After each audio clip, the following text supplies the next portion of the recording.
Okay, ये आज हमारी फर्स्ट क्लास हमने कर ली है कालीबंगा सभ्यता तक। एक इम्पॉर्टेंट बात जो मैं बताना भूल गई थी कि ये आरएसपी का जो मैंने सिलेबस यहाँ मेंशन किया है, इसमें 96 टॉपिक मैंने काउंट किया। ओवरऑल सारे 96 टॉपिक हैं। 96 नहीं, सॉरी, वो प्री मेंस दोनों को मिलाकर था। लगभग 65 टॉपिक्स हैं, यहाँ मैंने लिखा हुआ है। तो ये 65 टॉपिक, पर टॉपिक के लगभग 4 से 5 डेज़ में मैं कंप्लीट शॉर्ट नोट्स में रिवाइज़ करवा दूँगी। उस हिसाब से हमारे लगभग 5 दिसंबर से पहले पहले ये सिलेबस हम कंप्लीट कर लेंगे। तो क्लास में आप डेली बने रहें। जैसे इसमें मैथ्स, रीजनिंग और करंट्स, इसको थोड़ा हम अलग तरीके से करेंगे। वो आगामी क्लासों में इसका पैटर्न मैं देखती हूँ कैसे करवा पाऊँगी। फ़िलहाल हमारा जो उद्देश्य है, हिस्ट्री में राजस्थान हिस्ट्री, इंडिया की हिस्ट्री, वर्ल्ड की ज्योग्राफी, इंडिया की ज्योग्राफी, राजस्थान भूगोल, और पॉलिटी और economy and science and technology, इस पर अभी हमारा फोकस रहेगा। तो क्लास में कंटिन्यू बने रहें, इससे आपकी जो रिवीजन की एक तारतम्यता बनी रहेगी और आप खुद भी अपना सेल्फ पढ़ रहे हैं तो आपको काफ़ी हेल्प मिलेगी इस क्लास से।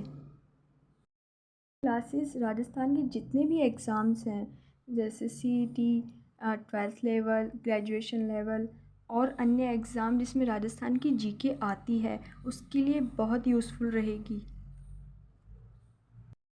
तो हमने कालीबंगा सभ्यता तक रिवाइज कर लिया था। अब हमारी जो इसमें अगली सभ्यता है वो है सोंथी। सोंथी कहाँ पर स्थित है? बीकानेर में। इसके खोजकर्ता कौन है? अमलानंद घोष।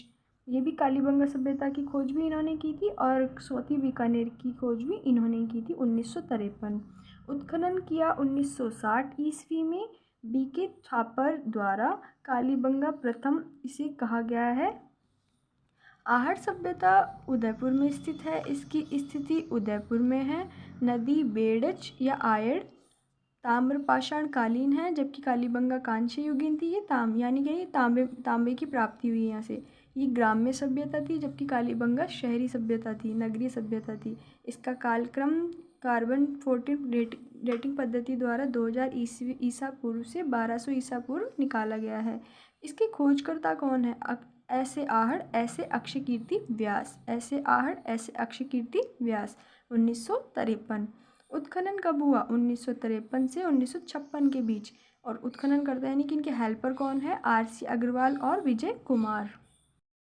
1961-62 में वीरेंद्र नाथ मिश्र, एचडी साकलिया यानी कि धीरज कुमार साकलिया, इनके जो इस सभ्यता के उपनाम है वो है धूलकोट, जो कि स्थानीय भाषा में इसे कहा जाता था। बनास संस्कृति किसने कहा? एचडी साकलिया ने। ताम्रवर्ती या तांबे वाली सभ्यता, अघाट दुर्ग या अघाटपुर, गोपीनाथ शर्मा ने इसे कहा। यानी कि इस 4 नाम इस आहट सभ्यता के दिए गए हैं। धूलकोट, बनास संस्कृति, ताम्रवर्ती, तांबे वाली सभ्यता, अघाटपुर या अघाट दुर्ग, गोपीनाथ शर्मा ने कहा है।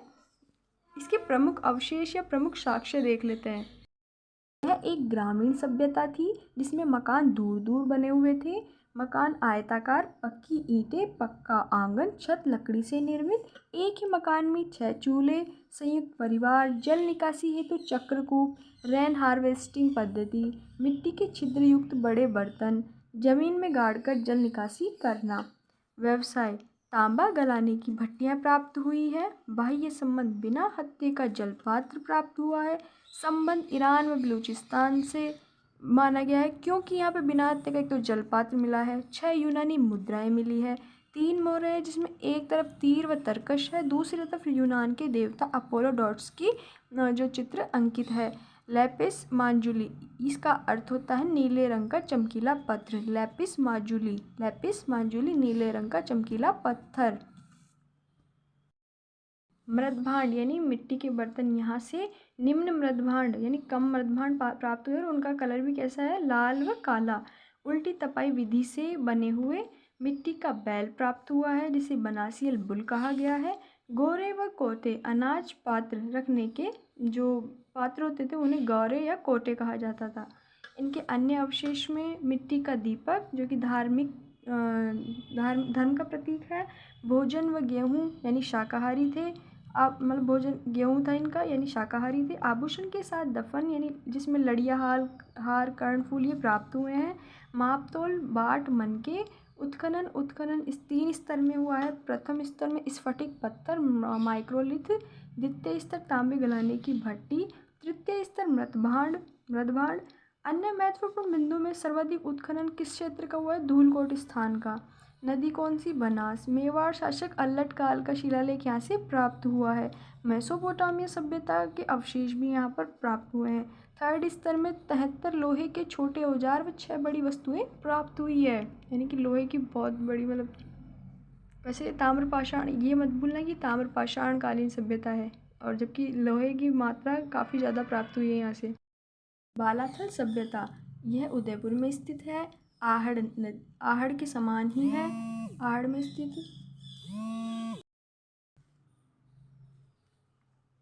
उदयपुर, आहड़, V.S. शिंदे उत्खननकर्ता। 1992-93 में हुआ, और मतलब इसके उत्खननकर्ता V.S. शिंदे है। V.N. मिश्र ने इसकी खोज की 1962-63 में, यानी सबसे पहले तो खोज हुई, फिर शिंदे ने इसका उत्खनन किया। साथ ही कौन कौन थे जो खोज करता थे? देव कोठारी और ललित पांडे। यह एक ताम्रयुगीन सभ्यता है। इसमें भी ग्रामीण परिवेश आहड़ के समान ही, जो आहड़ की विशेषता है वो इसकी भी विशेषता है। इसमें साक्ष्य 11 कमरों का विशाल भवन, संयुक्त परिवार परंपरा, योगी मुद्रा में शवाधान, सूती कपड़ा। एक फर्स्ट तो मिला है बैराट से और सेकंड मिला है बालाथल से। सिलाई मशीन मिट्टी की मिल प्राप्त हुई है यहाँ से। 4000 वर्ष पुराना कंकाल प्राप्त हुआ है। प्राचीनतम कुष्ठ रोग के साक्ष्य मिले हैं। गणेश्वर सभ्यता, नीम का थाना, मतलब जो अब नेक्स्ट हमारी सभ्यता है वो गणेश्वर सभ्यता है। ये नीम का थाना सीकर में स्थित है, कांतली नदी पर स्थित है। ताम्रयुगीन सभ्यता, क्योंकि हमें मेन मुख्य की सभ्यता कहाँ स्थित है, नदी कौन सी है, सभ्यता कौन सी युगीन है, और ग्राम है या शहरी, और इसका काल, इसके उत्खनन करता, ये फैक्चुअल पॉइंट याद रखने हैं। तो ग्राम शहर कोई प्रमाण नहीं है, ये इस सभ्यता के कोई प्रमाण नहीं कि ग्रामीण थी या शहरी थी। कालक्रम इसका 2800 ईसा पूर्व है। खोजकर्ता, इसके उत्खननकर्ता कौन है? R.C. अग्रवाल है। 1977-78 में इसका उत्खनन शुरू हुआ। उपनाम है ताम्रयुगीन सभ्यताओं की जननी। यह बहुत सारे एग्जामों में क्वेश्चन आता है। ताम्रवर्ती नगरी आहड़, पुरातत्व का पुष्कर, ताम्र संचयी निधि। उपनाम ताम्रयुगीन सभ्यताओं की जननी, पुरातत्व का पुष्कर, ताम्र संचयी निधि। प्राप्त साक्ष्य, मछली पकड़ने का कांटा, ताम्र हारपून, तश्तरियाँ, बाण, ग्रे, प्याले, इन सब में 99% तांबे का प्रयोग हुआ है। क्रपसर्वी मृदभांड, काले व नीले रंग के मृदभांड। मकान पत्थर निर्मित, बांध निर्मित। गिलून पुरातात्विक स्थल, अब यह भी एक सभ्यता है। गिलून स्थान है जो कहाँ स्थित है? राज संबंध में। इसका परिचय देख लेते हैं। यह भी ताम्रयुगीन सभ्यता है। C14 जो कार्बन डेटिंग पद्धति उसके आधार पर इसका कालक्रम 1900 ईस्वी से 1700 ईसा पूर्व है। खोजकर्ता, उत्खननकर्ता 1957-58 में B.V. लाल, V.S. शिंदे द्वारा किया गया। यहाँ से जो प्राप्त अवशेष है वो सर्वाधिक उत्खनन कार्य मोड़िया मगरी स्थान से हुआ है। 5 अलग अलग रंग के मृदभांड प्राप्त हुए हैं। नृत्य करती मिट्टी की मूर्ति प्राप्त हुई है। यहाँ हाथी का दांत, पत्थर की गोलियाँ, मिट्टी के खिलौने प्राप्त हुए हैं। मकानों से जानवरों की हड्डियाँ प्राप्त हुई हैं। अब कुछ इम्पोर्टेंट फैक्ट। स्वतंत्रता से पूर्व राजस्थान में खोजा गया प्रथम ताम्रयुगीन पुरातात्विक स्थल कुराड़ा, नागौर। 1934 ईस्वी भारतीय पुरातत्व विभाग द्वारा इस सभ्यता का उत्खनन किया गया। यहाँ से 103 प्रणलय युक्त अर्घ्य ताम्रपत्र प्राप्त हुए हैं। अब देखो, हमने सभ्यताएं तो कंप्लीट कर ली, जो मुख्य क्योंकि हम RS का सिलेबस बहुत बड़ा है तो हमें स्पेसिफिक जो सिलेबस में दिए हुए हैं पॉइंट्स उन्हीं का ही अध्ययन करना है।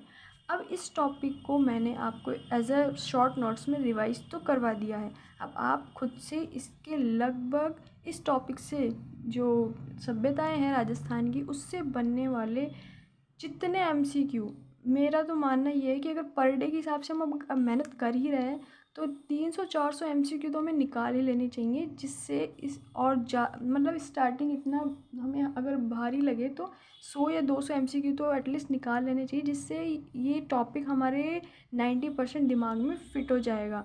तो कोशिश करना कि आप अब इसके MCQs आज ही निकाल लें। मैंने इस क्लास को 10-10 मिनट की 2 वीडियो में कंप्लीट कर दी है। अब आपको जो टॉपिक नहीं समझ आया इसको वापस रिवाइज़ करके देख लेना, और आशा करती हूँ कि आपका रिवीजन अच्छा चल रहा होगा।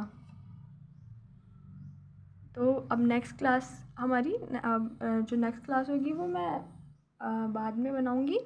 फ़िलहाल थैंक यू, और क्लास में बने रहें। और कुछ भी आपको अगर लगता हो कि कोई भी आपको राय देनी हो कि क्लासेस हमें किस तरीके से, कैसी स्ट्रेटेजी और मैं इसमें ऐड ऑन कर सकती हूँ, तो प्लीज़ ज़रूर कमेंट बॉक्स में मुझे ज़रूर बताना। Thank you.